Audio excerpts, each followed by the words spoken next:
The Great Gatsby by F.Scott Fitzgerald.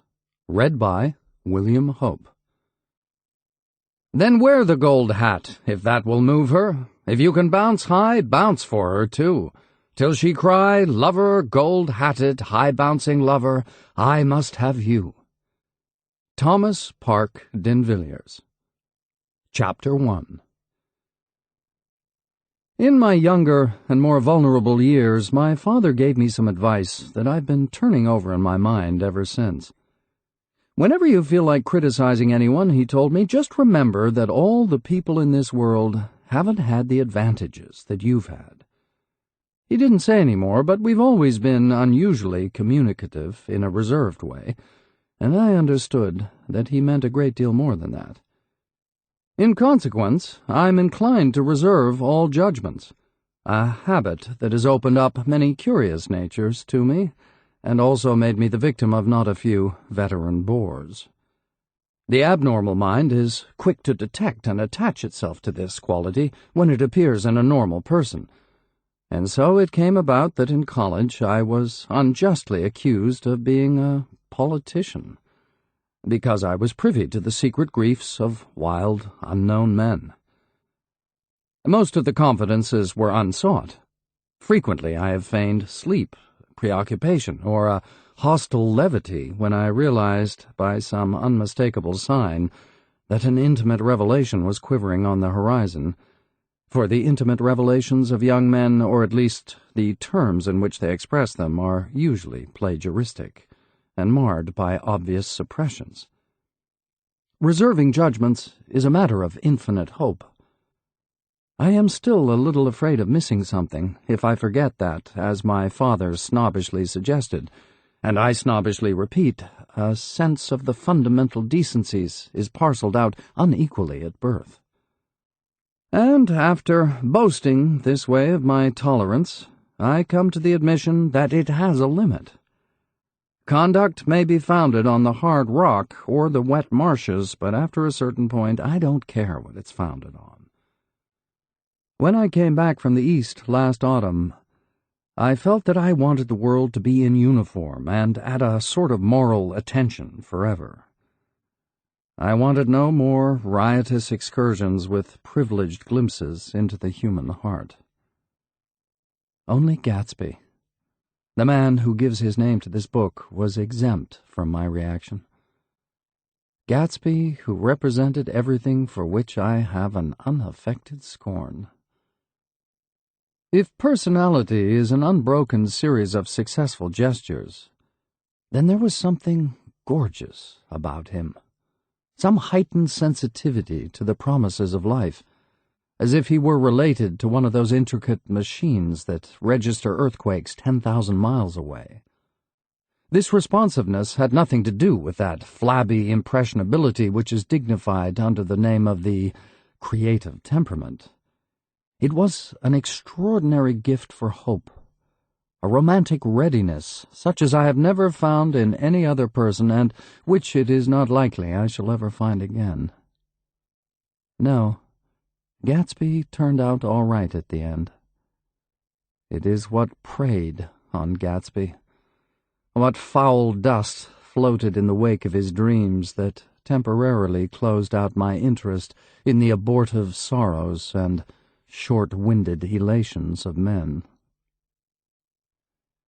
My family have been prominent, well-to-do people in this Middle Western city for 3 generations. The Carraways are something of a clan, and we have a tradition that we're descended from the Dukes of Buccleuch, but the actual founder of my line was my grandfather's brother, who came here in '51, sent a substitute to the Civil War, and started the wholesale hardware business that my father carries on today. I never saw this great-uncle, but I'm supposed to look like him, with special reference to the rather hard-boiled painting that hangs in Father's office. I graduated from New Haven in 1915, just a quarter of a century after my father, and a little later I participated in that delayed Teutonic migration known as the Great War. I enjoyed the counter-raid so thoroughly that I came back restless. Instead of being the warm center of the world, the Middle West now seemed like the ragged edge of the universe. So I decided to go east and learn the bond business. Everybody I knew was in the bond business, so I supposed it could support one more single man. All my aunts and uncles talked it over as if they were choosing a prep school for me, and finally said, "Why, yes," with very grave, hesitant faces. Father agreed to finance me for a year, and after various delays, I came east. Permanently, I thought, in the spring of 22. The practical thing was to find rooms in the city, but it was a warm season, and I had just left a country of wide lawns and friendly trees.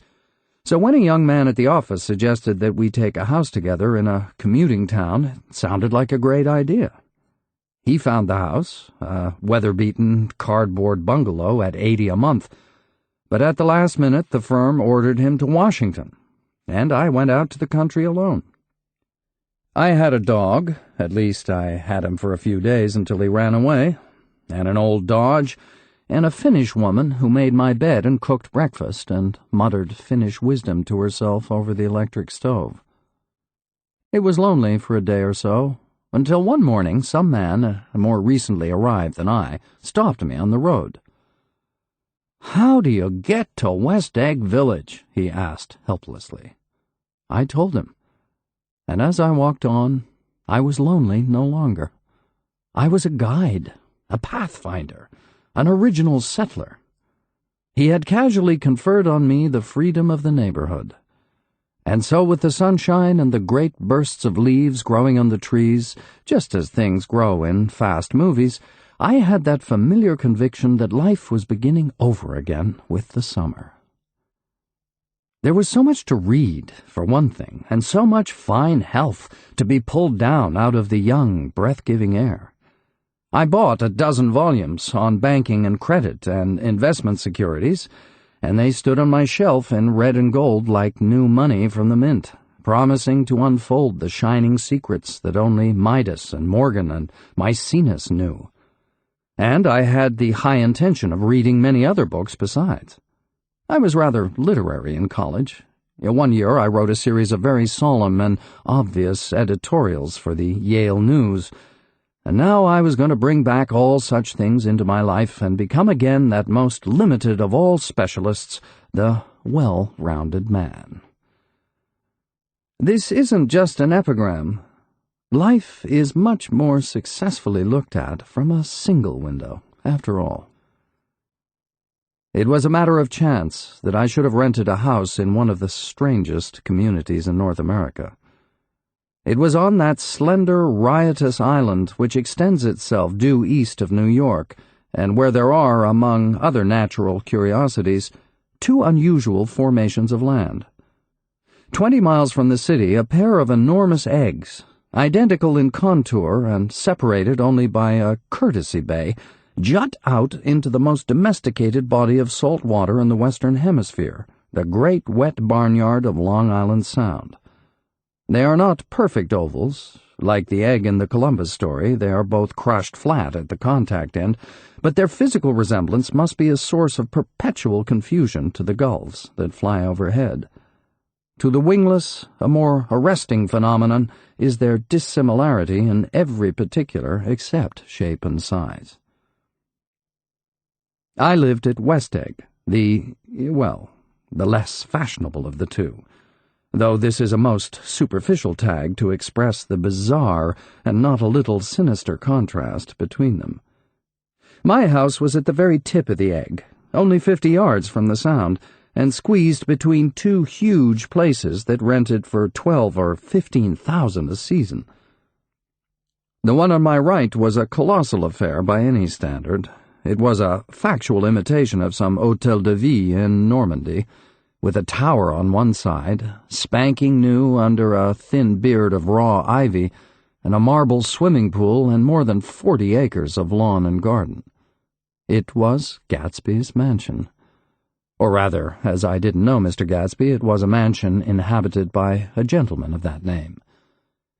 My own house was an eyesore, but it was a small eyesore, and it had been overlooked, so I had a view of the water, a partial view of my neighbor's lawn, and the consoling proximity of millionaires, all for $80 a month. Across the Courtesy Bay, the white palaces of fashionable East Egg glittered along the water, and the history of the summer really begins on the evening I drove over there to have dinner with the Tom Buchanans. Daisy was my second cousin once removed, and I'd known Tom in college. And just after the war, I spent 2 days with them in Chicago.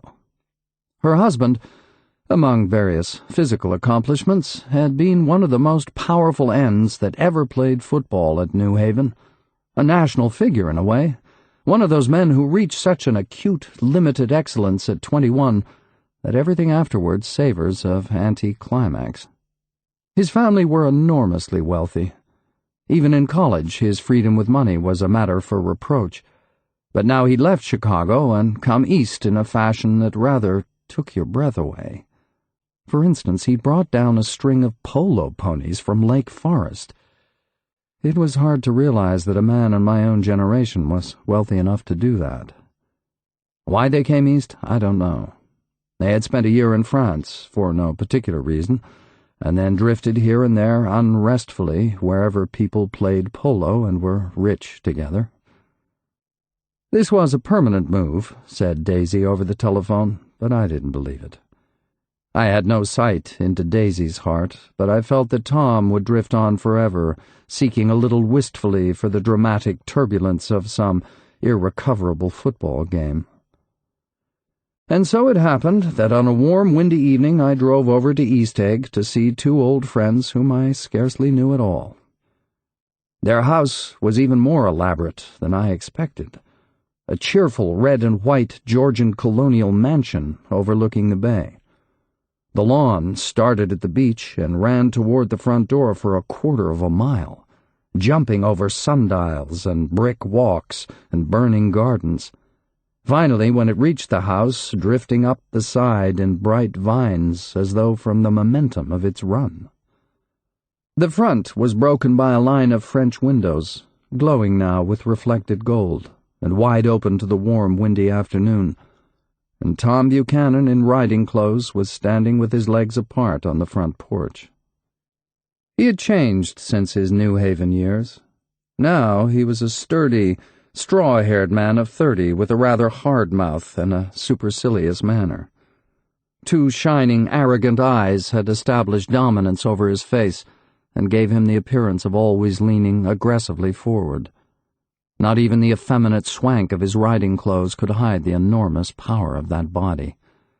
He seemed to fill those glistening boots until he strained the top lacing, and you could see a great pack of muscles shifting when his shoulder moved under his thin coat.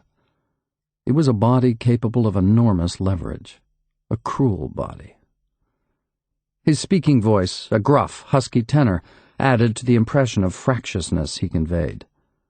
There was a touch of paternal contempt in it, even toward people he liked, and there were men at New Haven who had hated his guts. "Now, don't think my opinion on these matters is final," he seemed to say, "just because I'm stronger and more of a man than you are."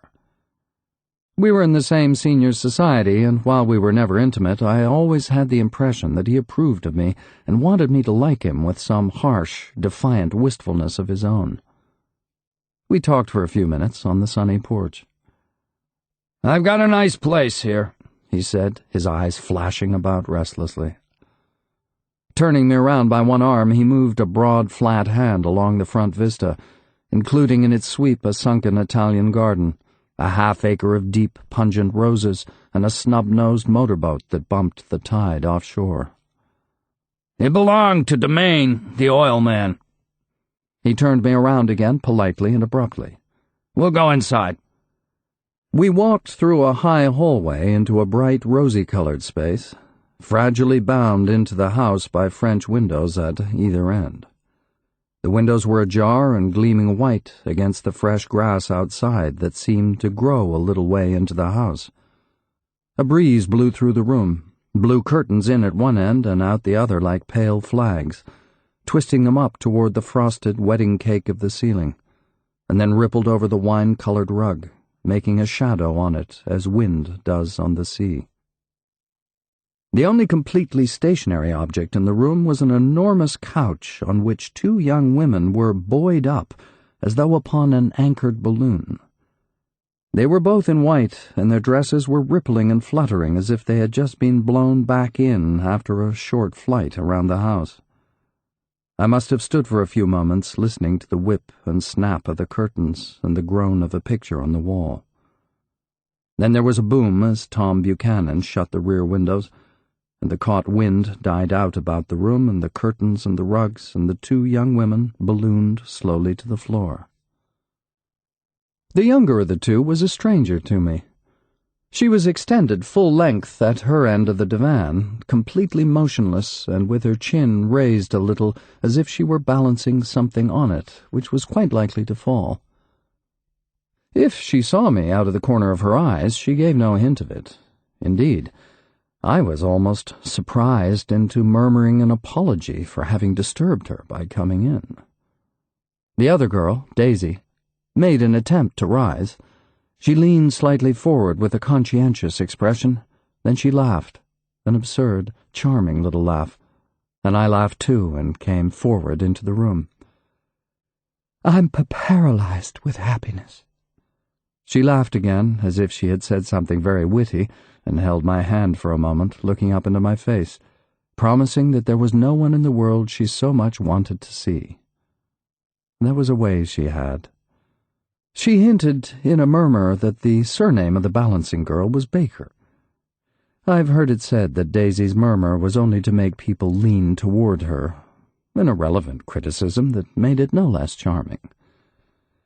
At any rate, Miss Baker's lips fluttered. She nodded at me almost imperceptibly and then quickly tipped her head back again. The object she was balancing had obviously tottered a little and given her something of a fright. Again a sort of apology arose to my lips. Almost any exhibition of complete self-sufficiency draws a stunned tribute from me. I looked back at my cousin, who began to ask me questions in her low, thrilling voice. It was the kind of voice that the ear follows up and down as if each speech is an arrangement of notes that will never be played again. Her face was sad and lovely, with bright things in it, bright eyes and a bright, passionate mouth. But there was an excitement in her voice that men who had cared for her found difficult to forget. A singing compulsion, a whispered "listen," a promise that she had done gay, exciting things just a while since, and that there were gay, exciting things hovering in the next hour. I told her how I had stopped off in Chicago for a day on my way east, and how a dozen people had sent their love through me. "Do they miss me?" she cried ecstatically. "The whole town is desolate.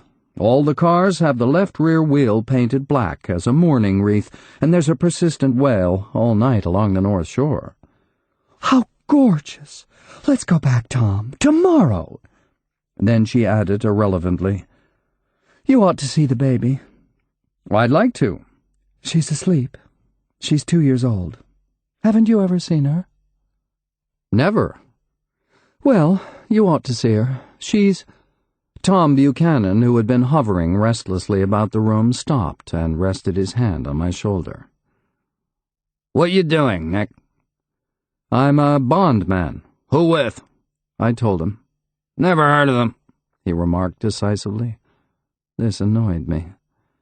"You will," I answered shortly. "You will, if you stay in the East." "Oh, I'll stay in the East, don't you worry," he said, glancing at Daisy and then back at me, as if he were alert for something more. "I'd be a goddamn fool to live anywhere else."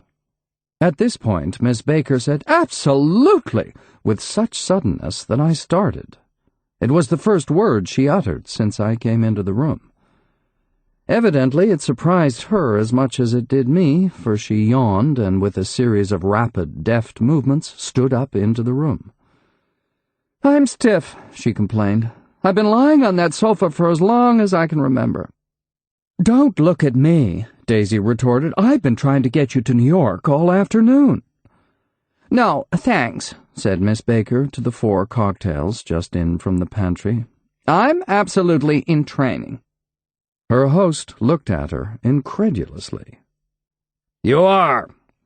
He took down his drink as if it were a drop in the bottom of a glass. How you ever get anything done is beyond me. I looked at Miss Baker, wondering what it was she got done. I enjoyed looking at her. She was a slender, small-breasted girl with an erect carriage, which she accentuated by throwing her body backward at the shoulders like a young cadet. Her gray, sun-strained eyes looked back at me with polite, reciprocal curiosity out of a wan, charming, discontented face. It occurred to me now that I'd seen her, or a picture of her, somewhere before. "You live in West Egg," she remarked contemptuously. "I know somebody there." "Well, I don't know a single—" "You must know Gatsby." "Gatsby?" demanded Daisy. "What Gatsby?" Before I could reply that he was my neighbor, dinner was announced.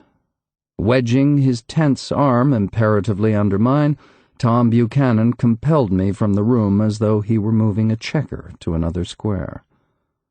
Slenderly, languidly, their hands set lightly on their hips, the two young women preceded us out onto a rosy-colored porch open toward the sunset, where 4 candles flickered on the table in the diminished wind. "Why candles?" objected Daisy, frowning. She snapped them out with her fingers. "In 2 weeks it'll be the longest day in the year." She looked at us all radiantly. "Do you always watch for the longest day of the year, and then miss it? I always watch for the longest day in the year, and then miss it." "We ought to plan something," yawned Miss Baker, sitting down at the table as if she were getting into bed. "All right," said Daisy. "What'll we plan?" She turned to me helplessly. "What do people plan?" Before I could answer, her eyes fastened with an odd expression on her little finger. "Look," she complained. "I hurt it." We all looked. The knuckle was black and blue. "You did it, Tom," she said accusingly. "I know you didn't mean to, but you did do it. That's what I get for marrying a brute of a man. A great, big, hulking, physical specimen of a—" I hate that word, hulking, objected Tom crossly, even in kidding. "Hulking," insisted Daisy. Sometimes she and Miss Baker talked at once, unobtrusively and with a bantering inconsequence that was never quite chatter, that was as cool as their white dresses and their impersonal eyes in the absence of all desire. They were here, and they accepted Tom and me, making only a polite, pleasant effort to entertain or to be entertained. They knew that presently dinner would be over, and a little later the evening too would be over and casually put away. It was sharply different from the West, where an evening was hurried from phase to phase toward its close in a continually disappointed anticipation, or else in sheer nervous dread of the moment itself. "You make me feel uncivilized, Daisy," I confessed on my second glass of corky but rather impressive claret. "Can't you talk about crops or something?" I meant nothing in particular by this remark, but it was taken up in an unexpected way. "Civilization's going to pieces," broke out Tom violently. "I've gotten to be a terrible pessimist about things. Have you read The Rise of the Colored Empires by this man Goddard?" "Why, no," I answered, rather surprised by his tone. "Well, it's a fine book, and everybody ought to read it. The idea is, if we don't look out, the white race will be utterly submerged. It's all scientific stuff. It's been proved." "Tom's getting very profound," said Daisy with an expression of unthoughtful sadness. "He reads deep books with long words in them. What was that word we—" "Well, these books are all scientific," insisted Tom, glancing at her impatiently. "This fellow has worked out the whole thing. It's up to us, who are the dominant race, to watch out, or these other races will have control of things." "We've got to beat them down," whispered Daisy, winking ferociously toward the fervent sun. "You ought to live in California," began Miss Baker, but Tom interrupted her by shifting heavily in his chair. "This idea is that we're Nordics. I am, and you are, and you are, and—" After an infinitesimal hesitation, he included Daisy with a slight nod, and she winked at me again. "And we've produced all the things that go to make civilization. No, science and art and all that. Do you see?" There was something pathetic in his concentration, as if his complacency, more acute than of old, was not enough to him any more. When, almost immediately, the telephone rang inside and the butler left the porch, Daisy seized upon the momentary interruption and leaned toward me. "I'll tell you a family secret," she whispered enthusiastically. "It's about the butler's nose. Do you want to hear about the butler's nose?" "Well, that's why I came over tonight." "Well, he wasn't always a butler. He used to be the silver polisher for some people in New York that had a silver service for 200 people. He had to polish it from morning till night until finally it began to affect his nose." "Things went from bad to worse?" suggested Miss Baker. "Yes, things went from bad to worse until finally he had to give up his position."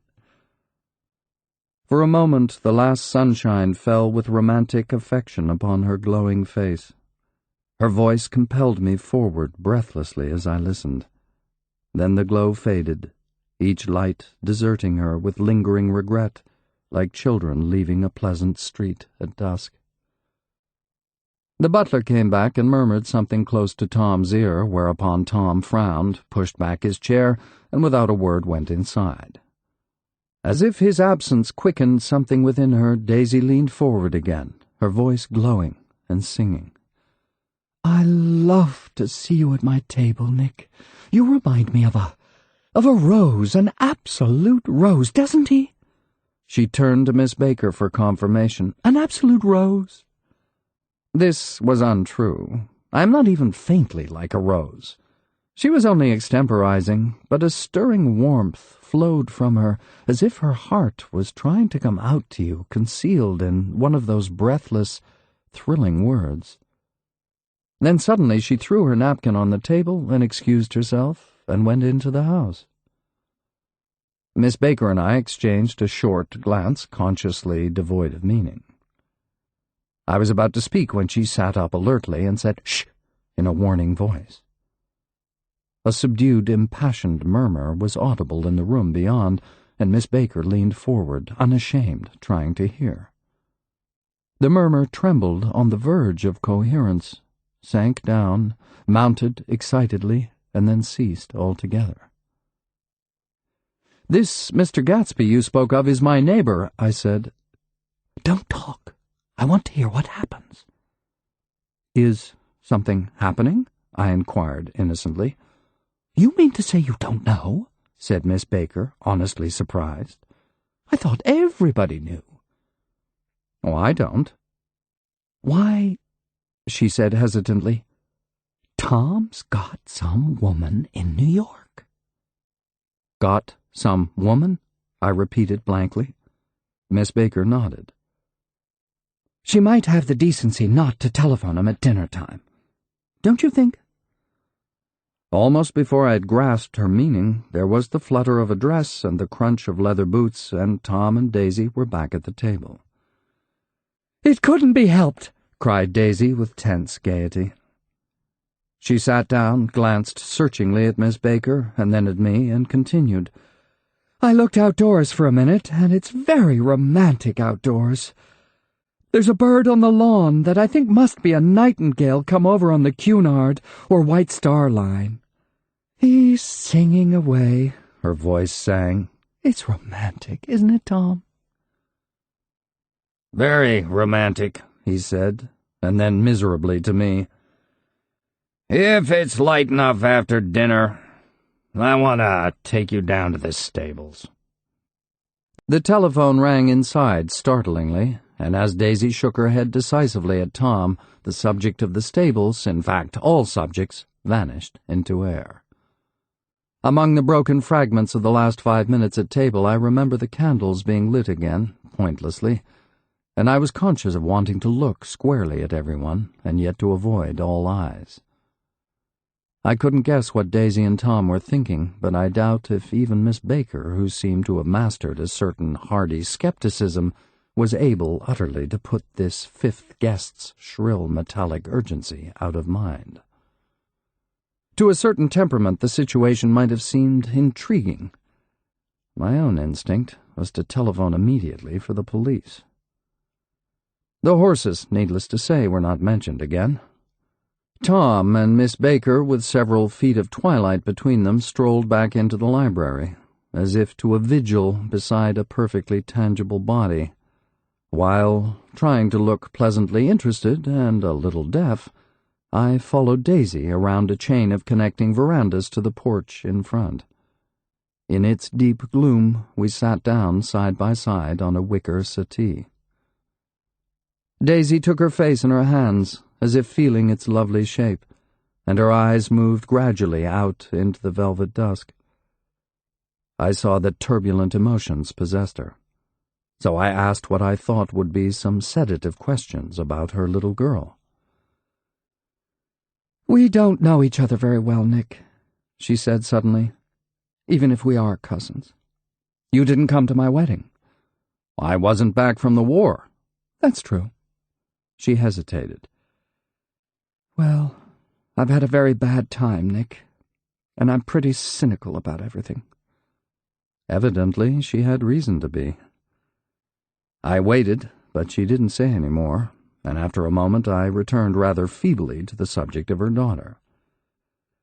"I suppose she talks, and eats, and everything?" "Oh, yes." She looked at me absently. "Listen, Nick. Let me tell you what I said when she was born. Would you like to hear?" "Very much."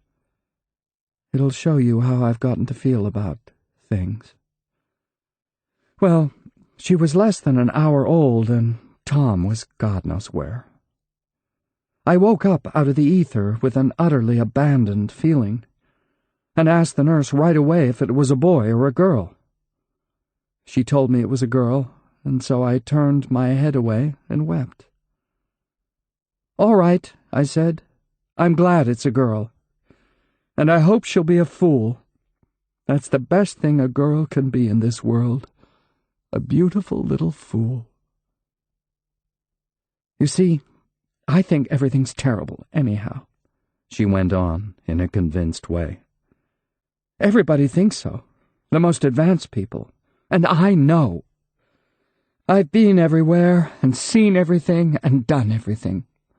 Her eyes flashed around her in a defiant way, rather like Tom's, and she laughed with thrilling scorn.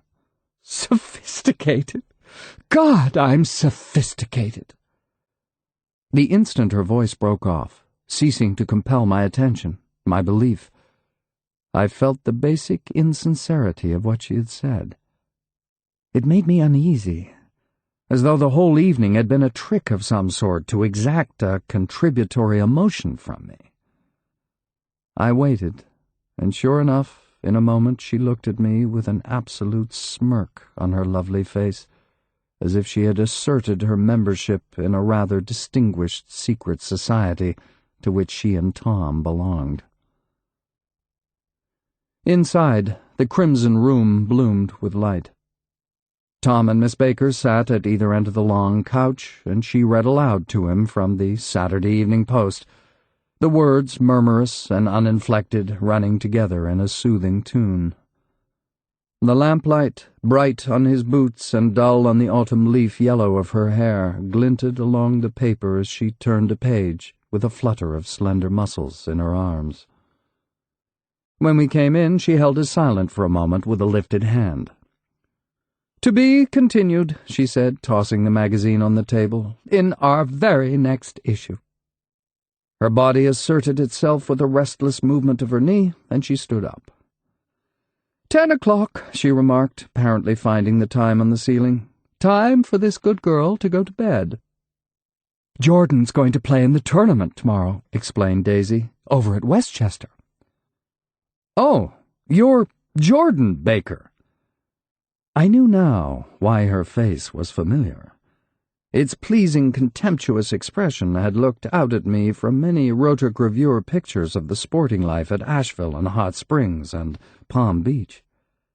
I had heard some story of her, too, a critical, unpleasant story, but what it was I had forgotten long ago. "Good night," she said softly. "Wake me at 8, won't you? If you'll get up." "I will. Good night, Mr. Carroway. See you anon." "Of course you will," confirmed Daisy. "In fact, I think I'll arrange a marriage. Come over often, Nick, and I'll sort of, fling you together. You know, lock you up accidentally in linen closets and push you out to sea in a boat, and all that sort of thing." "Good night," called Miss Baker from the stairs. "I haven't heard a word." "She's a nice girl," said Tom after a moment. "They oughtn't to let her run around the country this way." "Who oughtn't to?" inquired Daisy coldly. "Her family." "Her family is one aunt about 1,000 years old. Besides, Nick is going to look after, aren't you, Nick? She's going to spend lots of weekends out here this summer. I think the home influence will be very good for her." Daisy and Tom looked at each other for a moment in silence. "Is she from New York?" I asked quickly. "From Louisville. Our white girlhood was passed together there. Our beautiful white—" "Did you give Nick a little heart-to-heart talk on the veranda?" demanded Tom suddenly. "Did I?" She looked at me. "I can't seem to remember, but I think we talked about the Nordic race. Yes, I'm sure we did. It sort of crept up on us, and first thing you know—" "Don't believe everything you hear, Nick," he advised me. I said lightly that I had heard nothing at all, and a few minutes later I got up to go home. They came to the door with me and stood side by side in a cheerful square of light. As I started my motor, Daisy peremptorily called, "Wait! I forgot to ask you something, and it's important. We heard you were engaged to a girl out west." "Well, that's right," corroborated Tom kindly. "We heard that you were engaged." "It's libel. I'm too poor." "But we heard it," insisted Daisy, surprising me by opening up again in a flower-like way. "We heard it from 3 people, so it must be true." Of course I knew what they were referring to, but I wasn't even vaguely engaged. The fact that gossip had published the bans was one of the reasons I had come east. You can't stop going with an old friend on account of rumors, and on the other hand, I had no intention of being rumored into marriage. Their interest rather touched me, and made them less remotely rich. Nevertheless, I was confused and a little disgusted as I drove away. It seemed to me that the thing for Daisy to do was to rush out of the house, child in arms. But apparently there were no such intentions in her head. As for Tom, the fact that he had some woman in New York was really less surprising than that he had been depressed by a book. Something was making him nibble at the edge of stale ideas, as if his sturdy physical egotism no longer nourished his peremptory heart. Already it was deep summer on roadhouse roofs and in front of wayside garages, where new red gas pumps sat out in pools of light, and when I reached my estate at West Egg, I ran the car under its shed and sat for a while on an abandoned grass roller in the yard. The wind had blown off, leaving a loud, bright night with wings beating in the trees and a persistent organ sound as the full bellows of the earth blew the frogs full of life. The silhouette of a moving cat wavered across the moonlight, and turning my head to watch it, I saw that I was not alone. 50 feet away, a figure had emerged from the shadow of my neighbor's mansion and was standing with his hands in his pockets regarding the silver pepper of the stars. Something in his leisurely movements and the secure position of his feet upon the lawn suggested that it was Mr. Gatsby himself, come out to determine what share was his of our local heavens. I decided to call to him. Miss Baker had mentioned him at dinner, and that would do for an introduction. But I didn't call to him, for he gave a sudden intimation that he was content to be alone. He stretched out his arms toward the dark water in a curious way, and far as I was from him, I could have sworn he was trembling. Involuntarily I glanced seaward, and distinguished nothing except a single green light, minute and far away, that might have been the end of a dock. When I looked once more for Gatsby, he had vanished, and I was alone again in the unquiet darkness. Chapter 2. About halfway between West Egg and New York, the motor road hastily joins the railroad and runs beside it for a quarter of a mile, so as to shrink away from a certain desolate area of land. This is a valley of ashes, a fantastic farm where ashes grow like wheat into ridges and hills and grotesque gardens, where ashes take the forms of houses and chimneys and rising smoke, and finally, with a transcendent effort, of men who move dimly and already crumbling through the powdery air. Occasionally a line of grey cars crawls along an invisible track, gives out a ghastly creak and comes to rest, and immediately the ash-grey men swarm up with leaden spades and stir up an impenetrable cloud which screens their obscure operations from your sight. But above the grey land and the spasms of bleak dust which drift endlessly over it, you perceive, after a moment, the eyes of Dr. T.J. Eckelberg. The eyes of Dr. T.J. Eckelberg are blue and gigantic. Their retinas are 1 yard high. They look out of no face, but instead from a pair of enormous yellow spectacles which pass over a non-existent nose. Evidently some wild wag of an oculist set them there to fatten his practice in the borough of Queens, and then sank down himself into eternal blindness, or forgot them and moved away. But his eyes, dimmed a little by many paintless days under sun and rain, brood on over the solemn dumping ground. The Valley of Ashes is bounded on one side by a small, foul river, and when the drawbridge is up to let barges through, the passengers on waiting trains can stare at the dismal scene for as long as half an hour. There is always a halt there of at least a minute, and it was because of this that I first met Tom Buchanan's mistress. The fact that he had one was insisted upon wherever he was known. His acquaintances resented the fact that he turned up in popular restaurants with her and, leaving her at a table, sauntered about, chatting with whomsoever he knew. Though I was curious to see her, I had no desire to meet her, but I did. I went up to New York with Tom on the train one afternoon, and when we stopped by the ash heaps, he jumped to his feet and, taking hold of my elbow, literally forced me from the car. "We're getting off," he insisted. "I want you to meet my girl." I think he'd tanked up a good deal at luncheon, and his determination to have my company bordered on violence. The supercilious assumption was that on Sunday afternoon I had nothing better to do. I followed him over a low, whitewashed railroad fence, and we walked back 100 yards along the road under Dr. Eckelberg's persistent stare. The only building in sight was a small block of yellow brick sitting on the edge of the wasteland, a sort of compact main street ministering to it and contiguous to absolutely nothing. One of the 3 shops it contained was for rent, and another was an all-night restaurant approached by a trail of ashes. The third was a garage. Repairs, George B. Wilson, cars bought and sold, and I followed Tom inside. The interior was unprosperous and bare. The only car visible was the dust-covered wreck of a Ford which crouched in a dim corner. It had occurred to me that this shadow of a garage must be a blind, and that sumptuous and romantic apartments were concealed overhead, when the proprietor himself appeared in the door of an office, wiping his hands on a piece of waste. He was a blond, spiritless man, anemic and faintly handsome.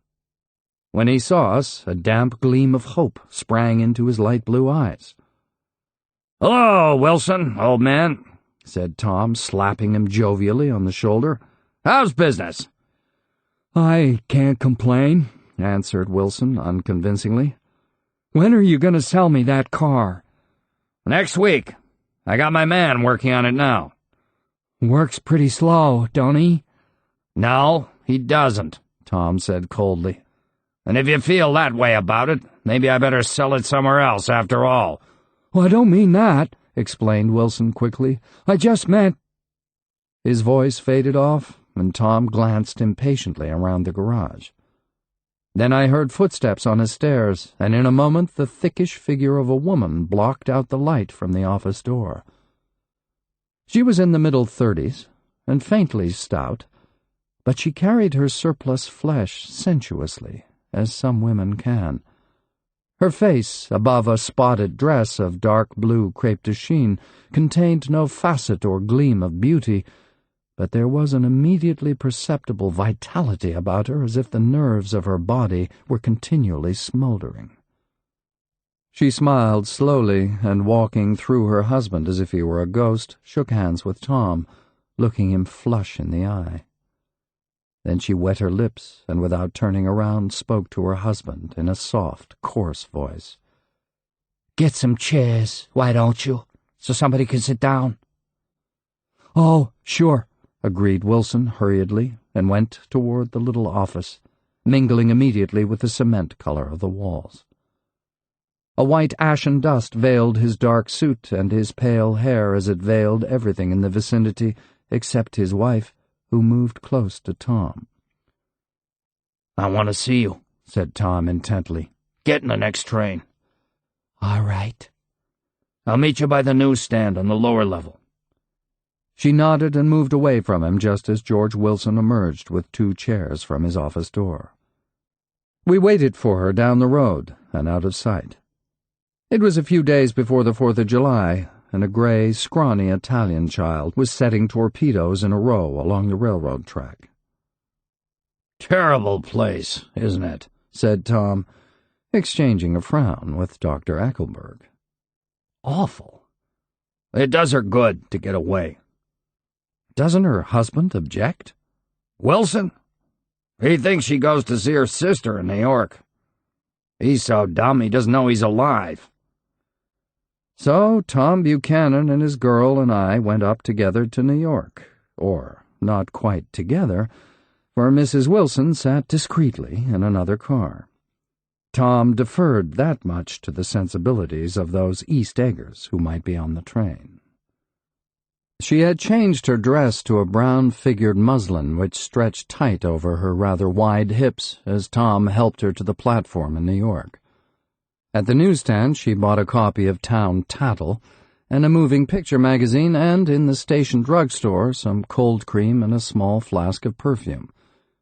Upstairs in the solemn, echoing drive, she let 4 taxicabs drive away before she selected a new one, lavender-colored with gray upholstery, and in this we slid out from the mass of the station into the glowing sunshine.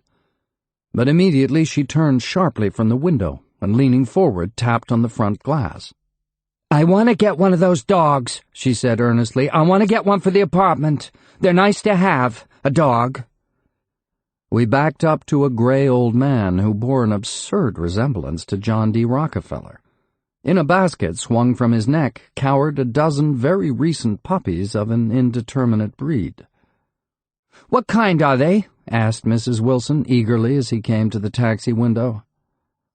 "All kinds. What kind do you want, lady?" "I'd like to get one of those police dogs. I don't suppose you got that kind." The man peered doubtfully into the basket, plunged in his hand, and drew one up, wriggling by the back of the neck. "That's no police dog," said Tom. "No, it's not exactly a police dog," said the man with disappointment in his voice. "It's more of an Airedale." He passed his hand over the brown wash rag of a back. "Look at that coat. Some coat. That's a dog that'll never bother you with catching cold." Well, I think it's cute, said Mrs. Wilson enthusiastically. How much is it? That dog, he looked at it admiringly, that dog will cost you $10. The Airedale, undoubtedly there was an Airedale concerned in it somewhere, though its feet were startlingly white, changed hands and settled down into Mrs. Wilson's lap, where she fondled the weatherproof coat with rapture. Is it a boy or a girl? She asked delicately. That dog's a boy. It's a bitch, said Tom decisively. Here's your money. Go and buy 10 more dogs with it.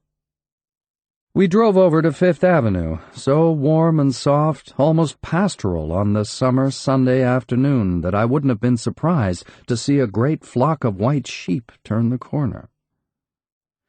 "Hold on," I said. "I have to leave you here." "No, you don't," interposed Tom quickly. "Myrtle'll be hurt if you don't come up to the apartment. Won't you, Myrtle?" "Come on," she urged. "I'll telephone my sister Catherine. She's said to be very beautiful by people who ought to know." "Well, I'd like to, but—" We went on, cutting back again over the park toward the West Hundreds. At 158th Street, the cab stopped at one slice in a long white cake of apartment houses. Throwing a regal homecoming glance around the neighborhood, Mrs. Wilson gathered up her dog and her other purchases and went haughtily in. "I'm going to have the McKees come up," she announced as we rose in the elevator. "And of course, I got to call up my sister, too." The apartment was on the top floor, a small living room, a small dining room, a small bedroom, and a bath. The living room was crowded to the doors with a set of tapestried furniture, entirely too large for it, so that to move about was to stumble continually over scenes of ladies swinging in the gardens of Versailles. The only picture was an over-enlarged photograph, apparently a hen sitting on a blurred rock. Looked at from a distance, however, the hen resolved itself into a bonnet, and the countenance of a stout old lady beamed down into the room. Several old copies of Town Tattle lay on the table, together with a copy of Simon Called Peter, and some of the small scandal magazines of Broadway. Mrs. Wilson was first concerned with the dog. A reluctant elevator boy went for a box full of straw and some milk, to which he added on his own initiative a tin of large, hard dog biscuits, one of which decomposed apathetically in the saucer of milk all afternoon. Meanwhile, Tom brought out a bottle of whiskey from a locked bureau door. I have been drunk just twice in my life, and the second time was that afternoon, so everything that happened has a dim, hazy cast over it, although until after 8 o'clock the apartment was full of cheerful sun. Sitting on Tom's lap, Mrs. Wilson called up several people on the telephone. Then there were no cigarettes, and I went out to buy some at the drugstore on the corner. When I came back, they had disappeared, so I sat down discreetly in the living room and read a chapter of Simon Called Peter. Either it was terrible stuff, or the whiskey distorted things, because it didn't make any sense to me. Just as Tom and Myrtle, after the first drink Mrs. Wilson and I called each other by our first names, reappeared, company commenced to arrive at the apartment door. The sister, Catherine, was a slender, worldly girl of about 30, with a solid, sticky bob of red hair and a complexion powdered milky white. Her eyebrows had been plucked and then drawn on again at a more rakish angle, but the effects of nature toward the restoration of the old alignment gave a blurred air to her face. When she moved about, there was an incessant clicking as innumerable pottery bracelets jingled up and down upon her arms. She came in with such a proprietary haste and looked around so possessively at the furniture that I wondered if she lived there. But when I asked her, she laughed immoderately, repeated my question aloud, and told me she lived with a girlfriend at a hotel. Mr. McKee was a pale, feminine man from the flat below. He had just shaved, for there was a white spot of lather on his cheekbone, and he was most respectful in his greeting to everyone in the room. He informed me that he was in the artistic game, and I gathered later that he was a photographer and had made the dim enlargement of Mrs. Wilson's mother, which hovered like an ectoplasm on the wall. His wife was shrill, languid, handsome, and horrible. She told me with pride that her husband had photographed her 127 times since they had been married. Mrs. Wilson had changed her costume some time before and was now attired in an elaborate afternoon dress of cream-colored chiffon, which gave out a continual rustle as she swept about the room. With the influence of the dress, her personality had also undergone a change. The intense vitality that had been so remarkable in the garage was converted into impressive hauteur. Her laughter, her gestures, her assertions became more violently affected moment by moment, and as she expanded, the room grew smaller around her, until she seemed to be revolving on a noisy, creaking pivot through the smoky air. "My dear," she told her sister in a high, mincing shout, "most of these fellas will cheat you every time. All they think of is money. I had a woman up here last week to look at my feet, and when she gave me the bill, you'd have thought she had my appendicitis out." "What was the name of the woman?" asked Mrs. McKee. "Mrs. Eberhardt. She goes around looking at people's feet in their own homes." "I like your dress," remarked Mrs. McKee. "I think it's adorable." Mrs. Wilson rejected the compliment by raising her eyebrow in disdain. "It's just a crazy old thing," she said. "I just slip it on sometimes when I don't care what I look like." "But it looks wonderful on you, if you know what I mean," pursued Mrs. McKee. "If Chester could only get you in that pose, I think he could make something of it." We all looked in silence at Mrs. Wilson, who removed a strand of hair from over her eyes and looked back at us with a brilliant smile. Mr. McKee regarded her intently with his head on one side, and then moved his hand back and forth slowly in front of his face. "I should change the light," he said after a moment. "I'd like to bring out the modeling of the features, and I'd try to get hold of all the back hair." "I wouldn't think of changing the light," cried Mrs. McKee. "I think it's—" Her husband said, "Shh," and we all looked at the subject again, whereupon Tom Buchanan yawned audibly and got to his feet. "You McKees have something to drink," he said. "Get some more ice and mineral water, Myrtle, before everybody goes to sleep." "I told that boy about the ice." Myrtle raised her eyebrows in despair at the shiftlessness of the lower orders. "These people! You have to keep after them all the time." She looked at me and laughed pointlessly. Then she flounced over to the dog, kissed it with ecstasy, and swept into the kitchen, implying that a dozen chefs awaited her orders there. "I've done some nice things out on Long Island," asserted Mr. McKee. Tom looked at him blankly. "2 of them we have framed downstairs." "To what?" demanded Tom. 2 studies. One of them I call Montauk Point, the gulls, and the other I call Montauk Point, the sea. The sister Catherine sat down beside me on the couch. "Do you live down on Long Island, too?" she inquired. "I live at West Egg." "Really? I was down there at a party about a month ago at a man named Gatsby's. Do you know him?" "I live next door to him." "Well, they say he's a nephew or a cousin of Kaiser Wilhelm's. That's where all his money comes from." "Really?" She nodded. "I'm scared of him. I'd hate to have him get anything on me." This absorbing information about my neighbor was interrupted by Mrs. McKee's pointing suddenly at Catherine. "Chester, I think you could do something with her," she broke out. But Mr. McKee only nodded in a bored way and turned his attention to Tom. "I'd like to do more work on Long Island if I could get the entry. All I ask is that they should give me a start." Ask Myrtle, said Tom, breaking into a short shout of laughter as Mrs. Wilson entered with a tray. She'll give you a letter of introduction, won't you, Myrtle? Do what? She asked, startled. You'll give McKee a letter of introduction to your husband, so he can do some studies of him. His lips moved silently for a moment as he invented, George B. Wilson at the gasoline pump, or something like that. Catherine leaned close to me and whispered in my ear, Neither of them can stand the person they're married to. Can't they? Can't stand them.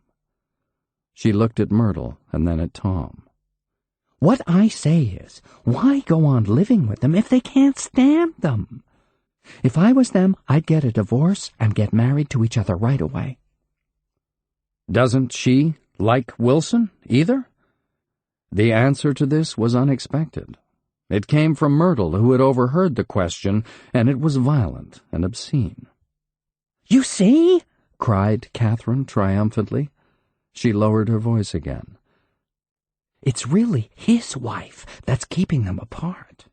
She's a Catholic, and they don't believe in divorce. Daisy was not a Catholic, and I was a little shocked at the elaborateness of the lie. When they do get married, continued Catherine, they're going west to live for a while until it blows over. It'd be more discreet to go to Europe. Oh, do you like Europe? She exclaimed surprisingly. I just got back from Monte Carlo. Really?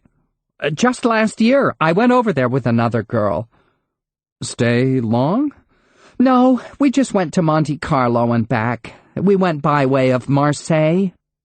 We had over $1,200 when we started, but we got gypped out of it all in 2 days in the private rooms. We had an awful time getting back, I can tell you. God, how I hated that town. The late afternoon sky bloomed in the window for a moment, like the blue honey of the Mediterranean. Then the shrill voice of Mrs. McKee called me back into the room. I almost made a mistake, too, she declared vigorously. I almost married a little kike who'd been after me for years. I knew he was below me. Everybody kept saying to me, Lucille, that man's way below you. But if I hadn't met Chester, he'd have got me, sure. Yes, but listen, said Myrtle Wilson, nodding her head up and down. At least you didn't marry him. I know I didn't. Well, I married him, said Myrtle ambiguously. And that's the difference between your case and mine. Why did you, Myrtle? demanded Catherine. Nobody forced you to. Myrtle considered. I married him because I thought he was a gentleman, she said finally. I thought he knew something about breeding, but he wasn't fit to lick my shoe. You were crazy about him for a while, said Catherine. Crazy about him? Cried Myrtle incredulously. Who said I was crazy about him? I never was any more crazy about him than I was about that man there. She pointed suddenly at me, and everyone looked at me accusingly. I tried to show by my expression that I had played no part in her past. The only crazy I was when I married him. I knew right away I'd made a mistake. He borrowed somebody's best suit to get married in and never even told me about it, and the man came after it one day when he was out. She looked around to see who was listening. Oh, is that your suit? I said. This is the first I ever heard about it. But I gave it to him, and then I lay down and cried to beat the band all afternoon. She really ought to get away from him, resumed Catherine to me. They've been living over that garage for 11 years, and Tom's the first sweetie she ever had. The bottle of whiskey, a second one, was now in constant demand by all present, excepting Catherine, who felt just as good on nothing at all. Tom rang for the janitor and sent him for some celebrated sandwiches, which were a complete supper in themselves.